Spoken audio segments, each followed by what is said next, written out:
This is why some producers make it and others don't. Let's get into 5 factors which I think can determine whether you make it or not as a producer. The first being work ethic.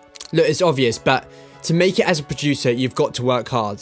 And I mean really work hard. Before going into music fully and really giving it a go, I had expectations that if I work decently hard, I will make it. I will inevitably start earning income fairly quickly, but as time went on, I realized that my expectations were really wrong. I mean, there are exceptions, people who have a type beat channel which blows up in the first 3 months and they're all of a sudden earning a full-time income within a couple of months. But believe me, those are exceptions. The work it takes to just start earning money from your music is so much. I would say it then takes a tremendous amount more to then increase that and start building your income and make it as a producer.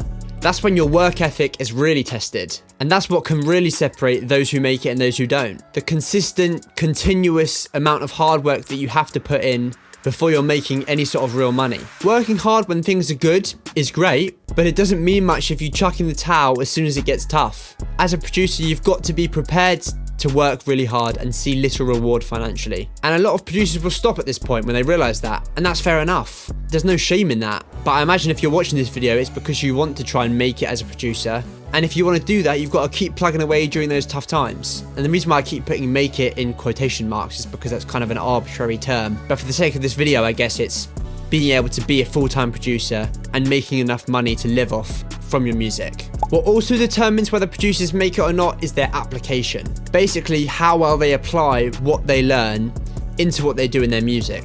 In all of it. In their actual production, in their marketing, in their networking, etc. Application is required because it's not just hard work which determines whether you can make it or not as a producer. Hard work is pointless if it's not aligned well. Imagine rowing out at sea, rowing really hard with all your might, all your energy, all your effort. If you're not looking up and have the point where you need to row to in your eye line, in your mind, in view, all that energy and effort that you spent in working really hard is going to have taken you nowhere. And in this sort of illustration, will have literally taken you to the middle of nowhere. So it's about hard work and application. There needs to be a target, clear goals, clear aims, and the producer needs to know how to get to those goals and learn from their experiences and learn from the experience of others. It may be to do this, the best thing is to focus on a particular revenue stream. Placements, a type beat channel, sync licensing, gig platforms. The next factor I think is a seriously underrated one, and that's life balance. What will prevent a lot of producers from making it, or maybe potentially even sustaining it if they get there, is balance in their life. Being driven is great, being ambitious is great, and as we've already covered, working hard is necessary. But if music production becomes too big a thing in your life, if it becomes the only thing in your life, you'll start feeling the effects, mentally, physically, and emotionally.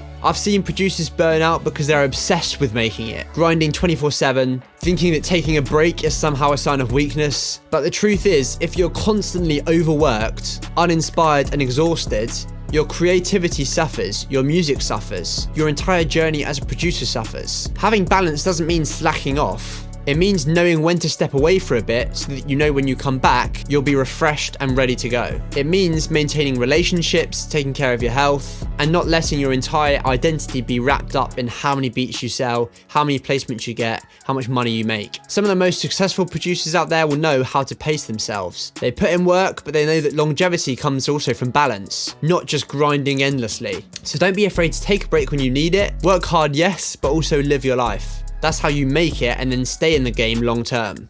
One of the biggest factors that will separate successful producers from those that struggle is how well they recognize and seize opportunities. Opportunities come in many forms, whether it's networking with an up-and-coming artist, getting on a new platform early, or just simply being in the right place at the right time. But the key isn't just seeing opportunities, it's actually acting on them. A lot of producers miss out because they hesitate, they wait for that perfect moment, but the reality is the perfect moment never comes. You have to take calculated risks. Often this risks your own ego. You have to swallow it a bit and reach out to artists, send out beats, get your name out there, and be ready to say yes when the right situation presents itself. And sometimes the best opportunities don't actually seem like opportunities at first. Maybe a smaller artist hits you up for beats and you think, they don't really have a big following, is it even worth it? But what if the artist blows up in the next 2 years and you've built that solid relationship with them? What's also important to note under this particular factor though, And this is really important for you to hear. Not all of it is under your control.